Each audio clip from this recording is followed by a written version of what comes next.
linjani ibizo lami ngikhudzayi Shirichena ngabuya lapha eAmerica ngafikela eFlorida ngo-2000 right before millennium 99 into 2000 kodwa kade sesihlala eCalifornia besilomhlangano we-Faith Compassion House umhlangano lo ngokuthandaza so besile mini conference lapha eLos Angeles California abantu babuya. It was so powerful. Inkosi yasibusisa. So besifuna ukulitshela nje ukuthi sile Faith Compassion House lapha eAmerica. It's not only for California, but we have different states as well. Siyahlangana sithandaza on the prayer line. So mina ngiyathaba, ngiyalibingelela lonke. Amen. Yaqala nini? Yaqala ngo-2000, so we 3 years khathesi, 3 years. Iyaphumelela.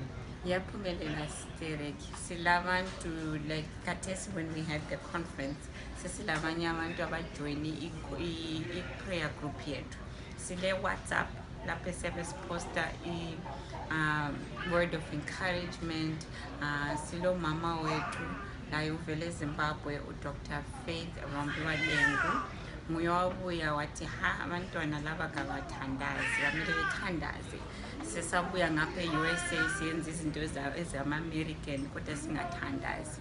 So we are now grounded in prayer and sesibala iBhayibheli. Sasibala kodwa singabali iBhayibheli.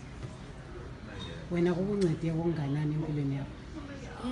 Mina, I can't even put it in words. God is so good. Izinto eziningi engangaziboni ukuthi hey ngayekela ukuthandaza ngisoze ngiphumelele. Khathesi ngisebenza ebank. Sengilama promotion amabili since we've been praying. So God is good and there's a lot. Ngilabantwana bamama ngu-2.